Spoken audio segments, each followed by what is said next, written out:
Hello and welcome. I am Excellent and this is my channel. Today I have been given the opportunity to narrate a true crime story that was sent to me by a member of our community, Mad Meerkat.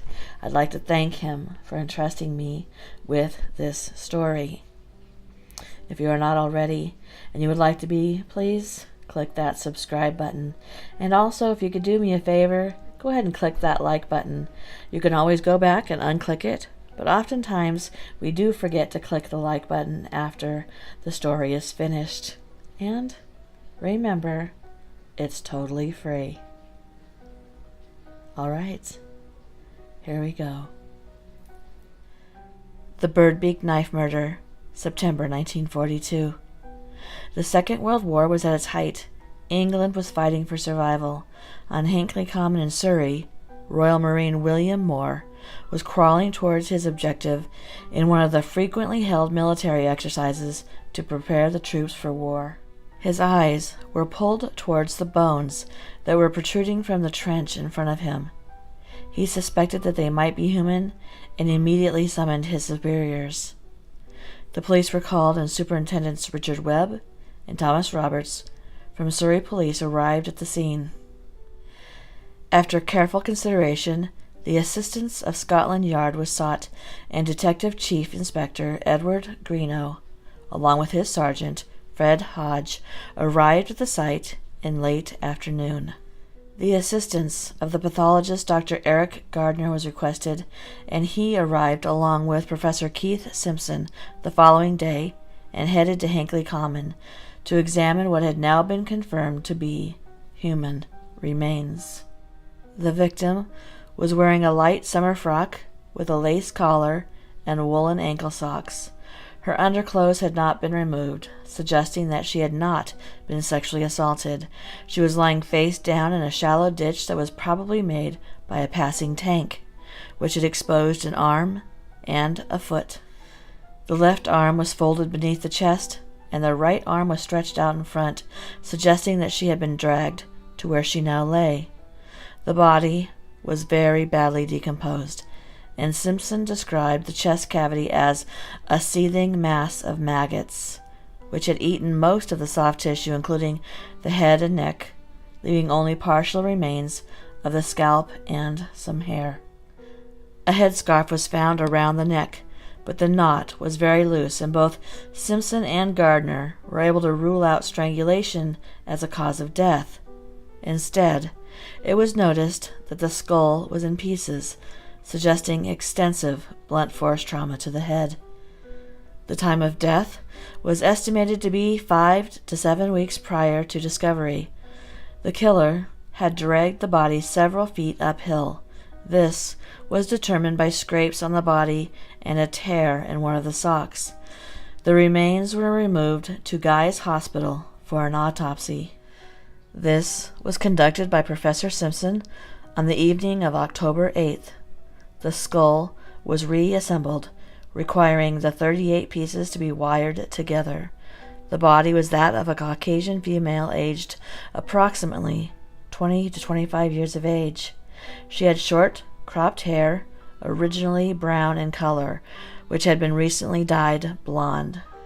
A large hole was visible, and there was a fracture to her right cheekbone, suggesting one single violent blow to the back of her head. The blow was struck whilst the woman had been lying face down. It would have caused instant unconsciousness and death very soon after. Several knife wounds were found on the head, right forearm, and right hand. The positioning of the stab wounds on the skull indicated that they were caused while the victim was standing, facing her attacker. The injuries on the right forearm and hand were deemed to be protective wounds. There was no skin remaining on the left hand and forearm. The head wounds on the left side of the skull indicated that the attacker was right-handed. The injuries to the forearm and hand were curious. The tissue had been pulled from the arm as the knife was extracted, suggesting that the blade had a hooked or curved point, like the beak of a bird. The impressions left on the skull were circular and countersunk, further supporting the theory of a curved blade. The victim's jaw was also broken and 3 teeth had been dislodged. It was thought that these injuries were caused by the victim falling while running from her attacker. She had been struck on the back of the head while laying face down on the ground. On October 12th, a further search of the area yielded up a bough of birchwood. Trapped in the bark were several human hairs, and the dimensions of the wood matched exactly the rear wound in the victim's skull. The hair color was exactly the same color as those found in the remains of the woman's scalp.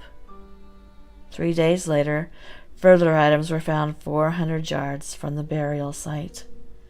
These included a pair of shoes, a purse, handbag, and a bar of soap, and a rosary. Also found was a national identity card issued to one Joan Pearl Wolfe, and a letter to a Canadian soldier, Private Auguste Sangret. Superintendent Webb recognized the name of the woman because there had been concerns for her welfare as she had been living on Hinckley Common in various makeshift shelters constructed by her friend, one Auguste Sangret, a Canadian soldier. Following the identification of the victim, Detective Chief Inspector Greenough spoke to Sangret at the Godalming Army camp where he was stationed. Sangret freely acknowledged that he knew Wolfe, but he said that he had not seen her for several days. He had not reported her missing to the police, but had mentioned the matter to his sergeant. When shown the dress and other items found, he positively identified them as belonging to Wolfe.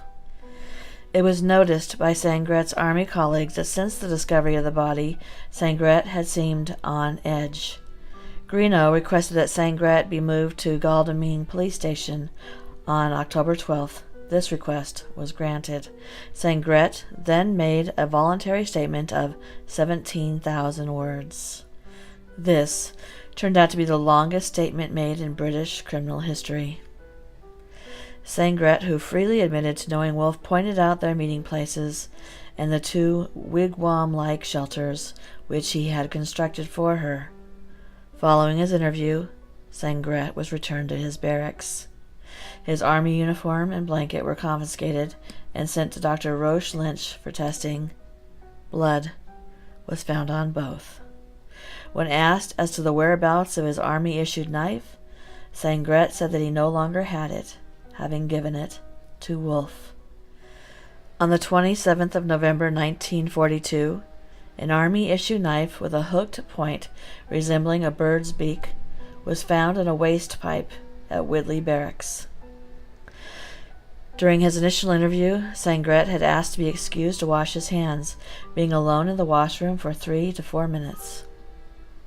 A Canadian soldier said that he had found the knife sticking in a tree next to one of the wigwams. He had intended to keep it, but had later returned it to Sangret. The knife was submitted for testing. No blood or fingerprints were found on the knife. Dr. Simpson and Gardner each testified that only a blade shaped with a beak could have caused the injuries to Wolfe's skull and arm. In a statement made by Sangret, he admitted to owning a knife with a beak, saying that he had given it to Wolfe. On the 6th of December, Sangret was formally charged with the murder of Joan Pearl Wolfe. On the 20th of January 1943, Sangret was committed to stand trial at the Surrey County Hall. Several witnesses were called by the prosecution, including Professor Simpson. Against overruled objections from Linton Thorpe, counsel for the defense, Simpson retrieved the skull of Wolfe from a cardboard box and proceeded to demonstrate how the wounds and marks made in the skull could only have been made with a knife blade shaped like a beak. The jury deliberated for 2 hours before returning a verdict of guilty with a strong recommendation for mercy. Donning his black cap, the judge delivered the only sentence prescribed by the law: death by hanging. Sangret replied, "I am not guilty, sir. I never killed that girl. After an unsuccessful appeal, August Sangret was executed at 9 a.m. on the 29th of April, 1943, at Wandsworth Prison.